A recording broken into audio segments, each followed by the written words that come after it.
সারা বিশ্বে আন্তর্জাতিক যোগ দিবস হিসেবে পালন করা হয়। যোগ হল প্রাচীন ভারতে উদ্বুদ্ধ এক বিশেষ ধরনের শারীরিক ও মানসিক ব্যায়াম এবং আধ্যাত্মিক অনুশীলন প্রথা। এর উদ্দেশ্য মানুষের শারীরিক ও মানসিক সুস্থতা বিধান। যোগ শব্দটি এসেছে সংস্কৃত থেকে, যার অর্থ যুক্ত হওয়া বা একত্রিত হওয়া। এর মাধ্যমে কোনো ব্যক্তির শরীর ও চেতনার সংযোগ বোঝায়। 2014 সালের 27শে সেপ্টেম্বর রাষ্ট্রসংঘে ভাষণ দেওয়ার সময় ভারতের প্রধানমন্ত্রী নরেন্দ্র মোদী 21শে জুন তারিখটিকে আন্তর্জাতিক যোগ দিবস বলে ঘোষণা করার প্রস্তাব দেন। সেই বছরই 11ই ডিসেম্বর রাষ্ট্রসংঘ সাধারণ পরিষদ 21শে জুন তারিখটিকে আন্তর্জাতিক যোগ দিবস বলে ঘোষণা করেন।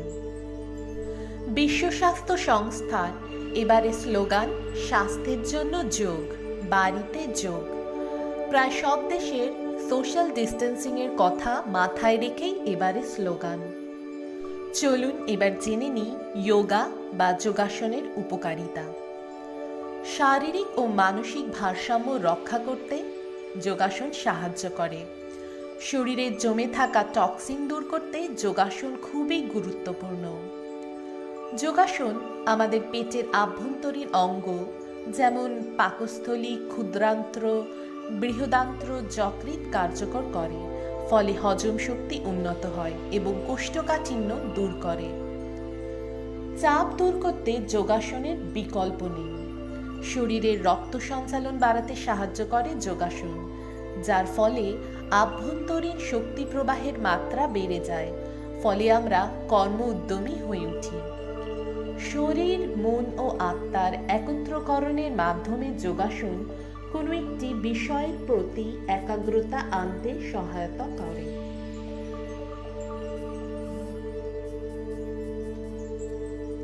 মনের চঞ্চলতা কমায়, ধৈর্য শক্তি বাড়ায়। বিক্ষিপ্ত মনকে শান্ত করতে সাহায্য করে যোগাসন। এতে চিন্তা করার দক্ষতা বাড়ে এবং আমরা সৃজনশীল হয়ে উঠতে পারি। মেয়েদের পিরিয়ডের সময় ব্যথা নিরাময় করতে সাহায্য করে। নারীদের ডিম্বাশয় ভালো থাকে, ফলে প্রজনন ক্ষমতা বাড়াতে সহায়তা করে। যোগাসন অনুশীলনের জন্য কোনো বয়সসীমা নেই।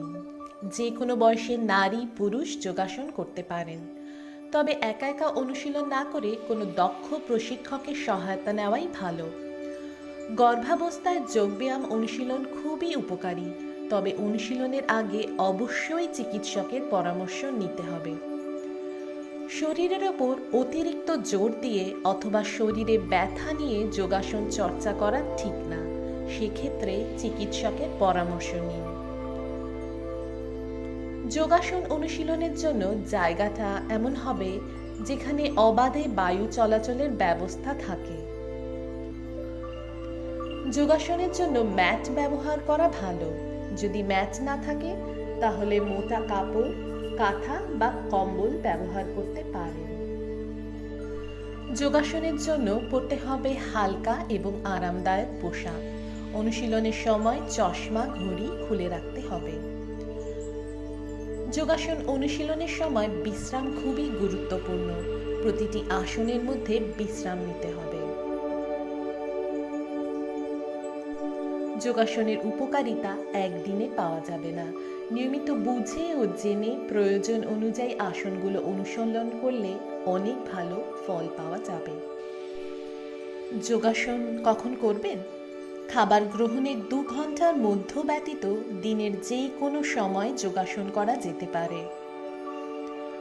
যোগবিজ্ঞান অনুসারে বলা হয়েছে যে সূর্যোদয় 2 ঘন্টা আগে, যখন প্রকৃতি থাকে শান্ত, পরিশুদ্ধ এবং আমাদের অন্ত্র পাকস্থলী সম্পূর্ণ ফাঁকা থাকে, তখন যোগাসনের জন্য উপযুক্ত সময়।